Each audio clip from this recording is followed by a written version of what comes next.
The oil was thick and sludgy, and Mrs. Graves had the idea of siphoning any old gas in the car out and mixing a little bit in with every balloon. That worked well enough. We'd found a manual oil extractor, so we could add a bit of air and gas before squirting in a thick glob of oil on top and tying it off. It was smelly, sweaty, tiring work, and the whole time I was terrified that the mob outside would suddenly remember their job and tear the garage down around us. But it never happened. Graves was sitting against the front of the car with her feet propped against one of the big tires we'd wedged into the front door's gap. And even though she looked like a light wind would blow her over, I could see she was vigilant for any sign our situation had changed, either outside or in. I'd been thinking about what she'd mouthed to me as we'd gone back to get the oil drum a few minutes earlier. We're losing him. She meant Hollyman, of course, and losing him to the madness of this place seemed the logical assumption.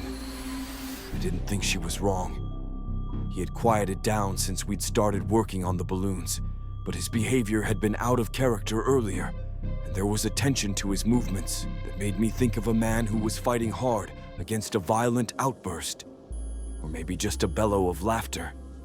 "Mr. Hollyman, can I ask you a question?" He froze halfway through squirting a column of oil into his latest balloon. "Can it wait, Clint? I'm not as nimble as I used to be. My fingers are stiff and slippery. I need to focus." I paused for a moment and then decided to press on. "Sure. Yeah, it sucks. Just real quick. When we were in the gym and that kid attacked us, you sure got your gun out fast." Holloman stopped again, a small chuckle escaping as he rolled his eyes up to mine. "Well, you're welcome." I nodded, holding his gaze. Yeah, I'm glad you did. But I've just been thinking about that. You were facing us. Like before he attacked, you were facing us. And like you just said, you're not as spry as you used to be." I said nimble.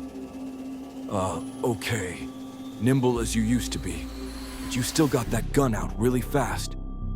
Looking back down at the balloon, he finished injecting the oil and tied it off before gently adding it to the pile on the floor. "And your point is?" I shrugged. "I don't know. Maybe no point at all. If you were facing us and saw him coming soon enough to pull your gun and shoot that fast, why didn't you call out when he was coming at us? It was dark in there, but not that dark, and you should have been able to see him coming a few seconds before." I was tired and not paying attention, okay? He snapped, his harsh tone cutting through, even just barely above a whisper. That's all it was. Holloman glanced back up to me. "Or do you think it was something else?" I lowered my gaze to the next balloon as I took the oil extractor from him. "No, I just wondered. I know it all happened fast." He giggled softly before clearing his throat and grabbing a new balloon. "Yes, everything's moving so quickly." Glancing at the pile of balloons we'd already prepared, he tossed the last one down. "That's 15 already. Should be enough, I think." Standing up stiffly, I finished tying off the last balloon. Just gasoline and air in that one, but it might come in handy.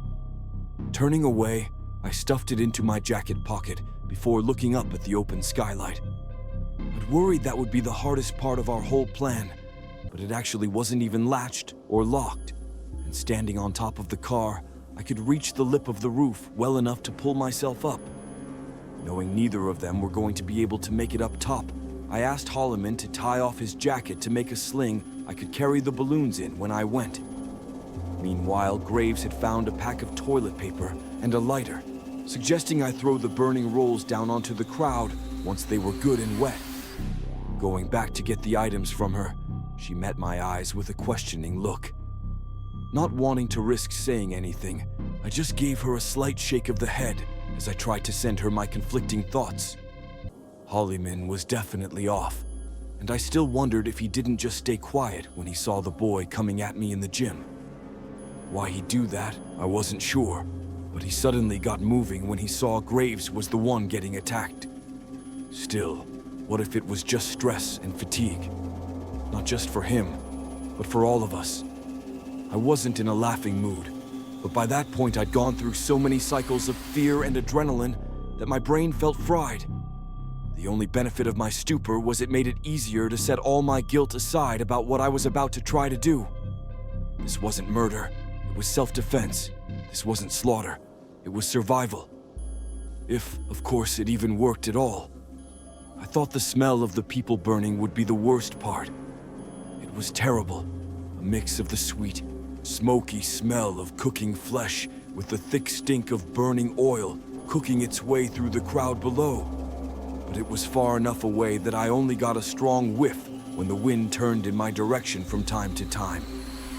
And I had tried to mentally prepare myself as I climbed up onto the roof. I needed to be clear and calm, not hesitate or panic. Get it all done right, and before they had time to figure out what was going on. Not let the stench or sight of them burning overwhelm me before the job was finished. But in the end, it had all been very easy. They were all still clustered together, a few of them milling back and forth, but largely still and silent aside from the occasional chuckle or titter. A bunch of discarded toys that some awful thing had forgotten about until they were needed again. Or maybe it was still trying to use them, and its signal was just being jammed from whatever it was that was supposedly protecting us. I thought about Hollyman again. Why wasn't he as protected? If it was that easy to be infected by this laughter, this joy plague, why wasn't it affecting me or Mrs. Graves? What was different about him? Reaching back down through the skylight, I grabbed the sling Holloman had made from his jacket and lifted it up. Stepping back to the roof's edge, I crouched down, fearful that the crowd would see me and attack again if I wasn't quick or stealthy enough. Mouth dry, I took out the first balloon. It was heavy and uneven in my hand, sloshing this way and that as though something inside was alive. But that was just a trick, wasn't it? The only things in there were fire and death. Pushing the thought aside, I threw the first balloon over the roof's edge into the crowd below. I was afraid it would just bounce off and roll harmlessly away, but no. It burst, flinging gas and oil across 5 or 6 people near the point of impact. After that, I threw the rest down very quickly. Only 2 actually did bounce. The rest all soaked the crowd, who for their part barely seemed to notice other than laughing a bit as they looked down at their wet and soiled clothes. I had a couple of times where people looked up in my direction, but just for a moment, and when I peeked out again, they'd already lost interest or forgotten what had happened. Even when I started throwing burning rolls of toilet paper into their midst, there were murmurs of surprise, but at first there was little else as people began to burn. It wasn't until the entire mob was ablaze that I started to hear it. Above the roar of the flames and the sizzling pop of people's bodies cooking, I could hear this strange harmony that I first took for music, though it was harsh and penetrating, like a jagged shard of glass being shoved into my brain. But the more I stared down at the crowd, some of them already collapsing as their muscles and tendons gave way, the more I realized that everyone I could see was looking up at me now. Looking up and not singing, but laughing. And not from 100 voices, but all one voice steaming up from 100 mouths. It was the voice of the thing that lived here, laughing this terrible laugh that was heavy with pain and sadness and fear, but also a kind of jolly madness. I couldn't hear any words from it, but that didn't stop my mind from forming a sentence, a sentiment, or maybe a challenge out of the clawing sound that was slowly dying down as the last of the people began to collapse or burn past moving or sounds or life. It may have been my imagination, but the words in my mind were still crystal clear. "All right then, motherfucker. Come and get me." Shuddering, I made a circuit around the roof to make sure I hadn't left off any stragglers. But no, they'd all been together at the end, at least the ones near the gas station. Hands slick and numb, I eased myself back down to the garage and told Holloman and Graves that, at least for the moment, we had a means of escaping. Holloman raised an eyebrow. "Escape, true escape. is still blocked, I'm afraid. But how do you feel? Do you think we eliminated enough people to find this entity and kill it? I frowned at him. How the fuck would I know? You're supposed to... Clint. I stopped and looked over at Mrs. Graves questioningly as she continued.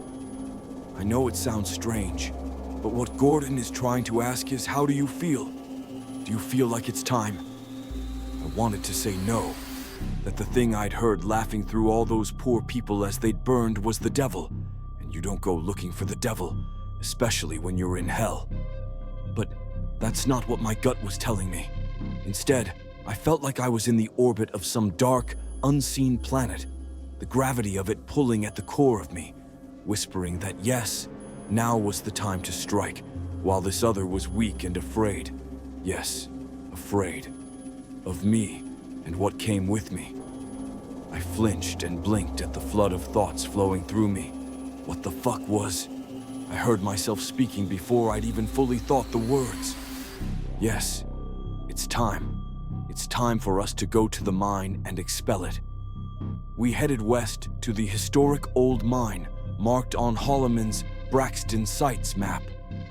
On the drawing, there was a small mining car filled with children zooming towards the black mouth of the mine, and I think they were meant to look like they were laughing.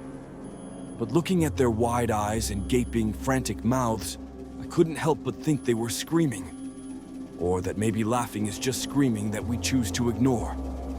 It took over an hour walking there in the dark, and I was worried the entire way that we would get ambushed by another mob any minute.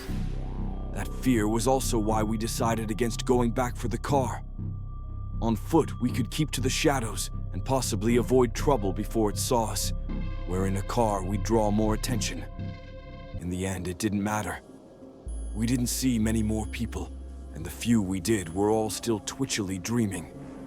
The road to the mine was loose, rough gravel, making each step a bit treacherous in the meager light from the moon and our phones when we dared to use them. Maybe our focus on not falling is why the man was able to get so close to us before we realized he was there. Evening, folks. I jumped and spun toward him, while Mrs. Graves stumbled back and Mr. Holloman uttered a short, startled cry. The man's features were obscured in shadow, but his body wasn't. Even in the pale monochrome of the available light, I could make out the uniform and the name tag on one side of his chest that said, Marcus. On the other side was a silver star, engraved with scrollwork around another single word. Sheriff. Seems awful late for y'all to be out and about in our fair little town. The man let out a hoarse giggle. Thinking about a trip to the mine, I'd wager. Graves found her voice first. Please let us pass. We're trying to help this town. Sheriff Marcus threw back his head with a deep, bellowing laugh that ended abruptly into a rattling cough. Hell, lady, we're way past saving, and I know what you've been up to in town. Your kind of saving ain't much saving at all. Holloman stepped up in front of Graves, his hand shaking as it gripped his gun. You get back. You won't stop us, and I think you know what we do to those that get in our way. Marcus looked at Holloman for a moment, his nose wrinkling as though he smelled something bad. Seeing his face, I had the thought that it had probably once been friendly, even handsome. Now it looked haggard and worn, a hard-baked mask cooked in the heat of this place's madness. And when he turned dismissively from Holloman to me, I could still feel that heat from his eyes, even though they were lost again in shadow. No need for hostilities. He knows when he's whipped. Sent me to come fetch you. He turned and raked his eyes across my two employers. Not you two, only him. Graves was already shaking her head. No, absolutely. The sheriff cut her off with a snicker. There are still over 1,500 souls in this place. I can feel better than 300 within a mile of here. He shot a mocking look at Holloman. Did you bring that many bullets with you from Kerioth? The man turned back to Graves. Or do you mean to fight them all before bleeding away the last of your life? Stomach clenching, I walked toward him. Ember, I'll go. I looked back at Graves. Just me. It'll be okay. Give me the elixir. Graves seemed about to argue further, but finally she shook her head and pulled out the satchel. Handing it to me, she held on for a second, meeting my eyes. Please be careful, Clint. I nodded, giving a laugh I didn't feel. I will. I'll try. It was strange. I was afraid then, and even more afraid when we went into the mine.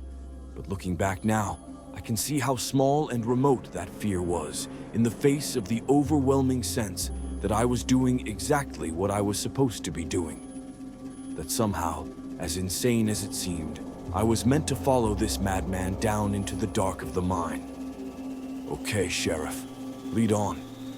The man in front of me had been staring dully as he waited, but now he sprang to life, doing a small, shuffling jig in the gravel before turning and heading off toward the entrance to the mine.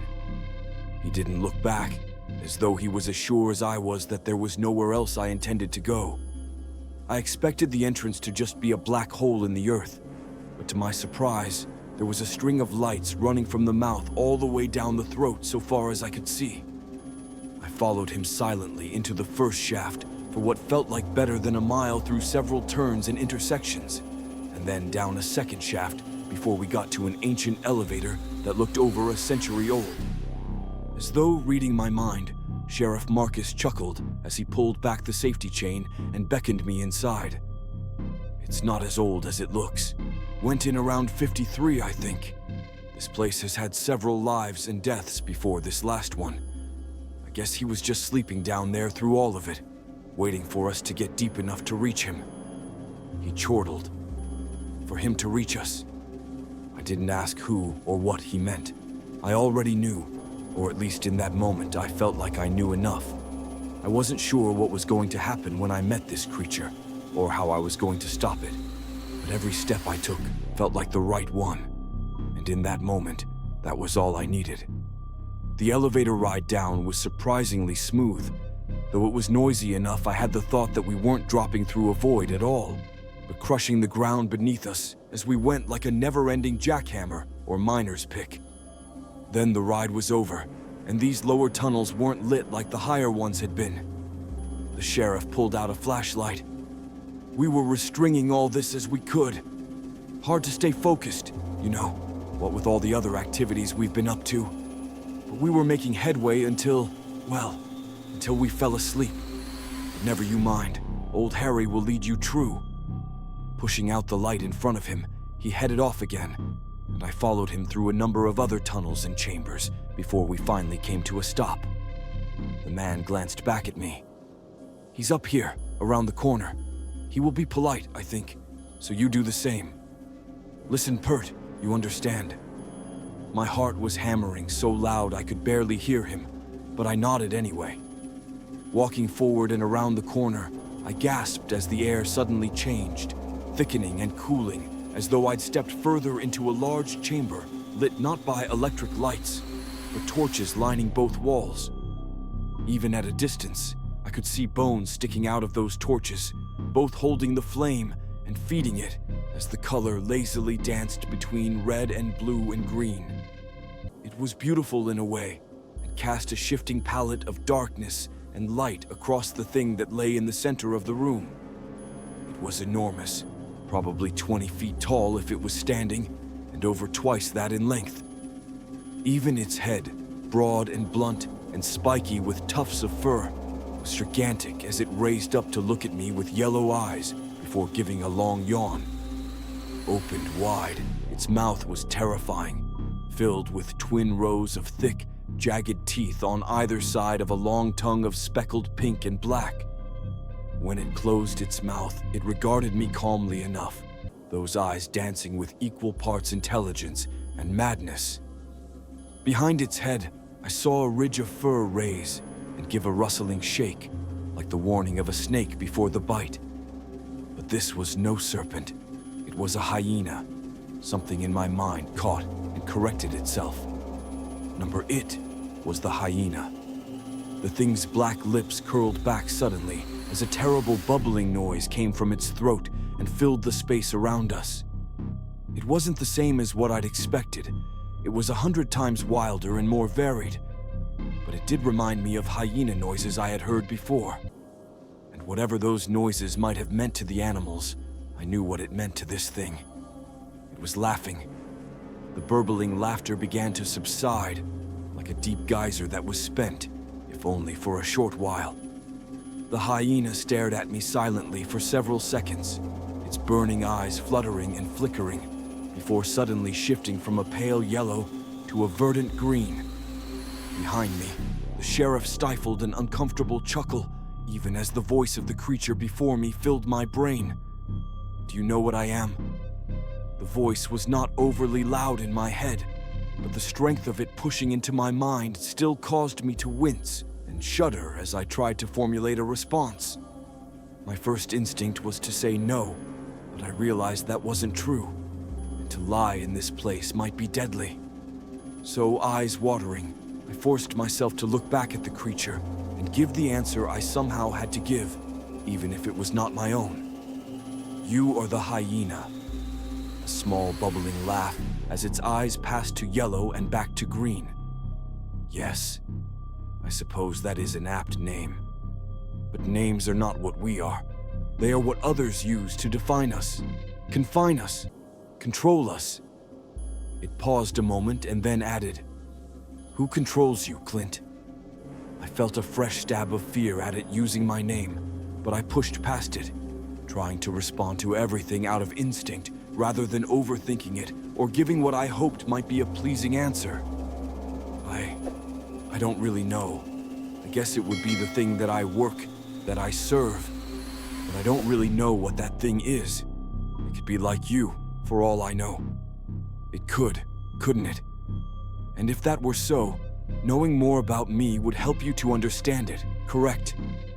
Help you to know what holds your leash. I tried to not look irritated as I nodded. Maybe? Yeah. I like you, Clint. I haven't decided if I'm going to kill you yet or not, but I do like you so far. Very reasonable and polite. So I will tell you a small story. If you survive this, it might even be of use to you down the line. Swallowing, I croaked out a soft, "Thank you." But if the hyena heard it, it gave no sign. Instead, it began telling me where dreams come from. You are familiar with your world, and it may not surprise you to learn that there is a nearly infinite variety of this existence, each with its own variations on what has and will happen here. What you may not know is that these realities sit between other planes of existence known as the Seven Realms. And among those seven realms is the one I come from, Incarnata. Incarnata is one of the largest and most powerful realms, as it is home to so much of what you might call ideas and beliefs. It is ever-changing, always growing, and in some ways it has stronger ties to this reality than any other realm, as things here shape Incarnata. In fact, some would say that Incarnata exists because the hearts and minds of this infinite terrestrial plane think it and wish it into being, or at least give it form and structure. It let out a small giggle. This is, of course, foolish untruth. I think you are familiar with the maxim that the dream dreams the dreamer, or something similar. And while unrefined and simplistic, that statement is largely true. This world and others like it partially exist because of Incarnata, and the symbiotic relationship between my world and yours is a vital connection underpinning the continued existence of both. This has been true since the beginning, when the first of us were formed and began to dream, filling this place we had never visited with new ideas and emotions in life. You call me the hyena, and that is an apt name. I am the progenitor, the form, the idea for many things, including that child, imago, animal that you call by the name hyena. If I didn't exist, neither would it, not just in its physical form, but all it represents. But again, it is not truly reciprocal, and the hyena in flesh or thought here does not represent me. I have given birth to many wonderful and terrible things in this world, and dreamed many dreamers to life. its lips curled back in what might have been its horrific version of a smile as it ruminated a moment before going on, its eyes flaring brighter. The Weavers do much of the work now, but I and my kind are much older, and the foundations of much that exists here and in Incarnata rests on what we brought into being. If we are lost or subjugated, the suffering in both this reality and mine would be unimaginable. Ha ha ha, pun intended. Which is one reason why, when Incarnata began to be taken over, many of us started to flee here, or at least try. Some of us, especially the oldest and most powerful, have very little ability to survive here, as the stronger our ties to our realm, the harder it is to exist outside of it. A weaker, younger Incarnata might come here temporarily, or even permanently if they're clever enough. They find thin places or open doors, cracks they can crawl through. You've seen plenty of those, haven't you? They sometimes call them nightmares, don't they? I nodded, tongue thick in my throat. They're coming from Incarnata, but that method would not work for those of us with real power there. We have to find other methods, ways of gathering strength and making the full transition into this world. Feeling a new surge of anger, I interrupted him. By taking over a town and driving them all crazy so they kill each other. The hyena's eyes flared again as it crossed its paws in front of it. Yes, I waited patiently, an aspect of myself in this hole for all these years, laying in the dark and listening for their approach. I knew it would work, but not how long it would take. And I did it, not out of cruelty, but out of necessity. This was my way to escape the mark, or so I thought. I frowned at him. I don't know what the mark is. Not a what, but a who. A woman who spent decades slowly taking over large portions of Incarnata. She is trapped for now, but it will not last. She will escape and conquer again, and you'll be sending me back to her. I blinked. He was right. I wasn't there to kill him. I was supposed to... what? Give him the elixir and expel him back to Incarnata. I shuddered at the alien thoughts in my head, somehow worse than the voice of the hyena. Whatever we were working for, it had its hooks buried so deep that it was telling me what to do now. Not words exactly, but the ideas were clear enough. What the fuck was I doing here? I held up my hands. I don't know what's going on. So how about this? Fuck it.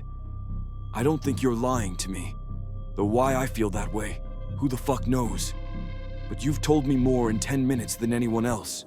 So I'll let you go. Or you let me go. Or whatever. And I fucking quit.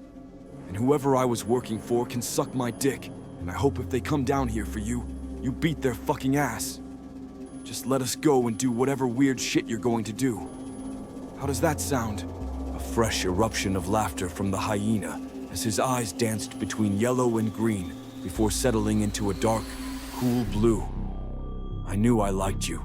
I won't eat you. And I appreciate the sentiment, but it's too late for all of that.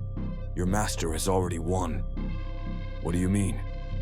The hyena let out a small, tired sigh. I am so tired. Doing all of this, pushing myself slightly into this reality, building enough influence to do what I've done here. It has all been done within the smallest of margins, and your work undoing that has undone me as well. I cannot win here, and fighting further will only weaken my chances of survival and freedom back on the other side. I found myself wanting to argue, as though I should be working to convince this monster who had killed or enslaved God knew how many that he should keep at it. It was insane, but then everything was insane now, wasn't it? I was so lost and terrified that it became easy to just follow the steady current flowing through my head, pushing me to finish the job I had already begun. So you'll drink the elixir? The hyena snickered. Elixir? It's blood, you know, or what passes for it. A more clever way out than mine, it seems. It stood up suddenly, towering over me as it padded a couple of steps closer. But yes, I'll drink it. The creature looked past me to the sheriff. Sleep. I turned and saw the man slumped to the floor, unconscious. I've told all of them to sleep, and they won't wake again until I'm gone. My influence will be gone too, but I can't speak for how they will act after so long and all they have done in my name. You would do well to leave quickly once this is done. Breath tight in my chest, I nodded. Okay. Thank you. My words faded out as I pulled out the satchel and withdrew the elixir from it. Should I just... I was going to say pour it on the ground for you to lick up, but I stopped myself. Whatever this thing was, it wasn't an animal really, and however horrified I was at what it had done, I couldn't help but find myself in awe of it as well. It spoke up in my head. Just pour it onto my tongue. That should work fine. It lowered its head, tongue lolling out of a mouth big enough to swallow me whole. I heard its liquid laugh in my head as I recoiled a little. Don't be scared. I said I won't eat you, and I don't lie. Let's just get it done. I gave him a shaky nod and poured out the flask's contents onto his tongue. I had the thought it might be a trick, that he'd spit it out, or that the elixir would do something different than my ma. My gut said it would. But the hyena was true to his word, curling his tongue back and swallowing without sparing a drop. As soon as he sat back, I felt another wave of confusing sadness. Had I done the right thing? I didn't know. Tears in the corners of my eyes, I looked up at the creature before me. I'm sorry. The hyena's eyes were still glowing a soft blue as it regarded me. Me too.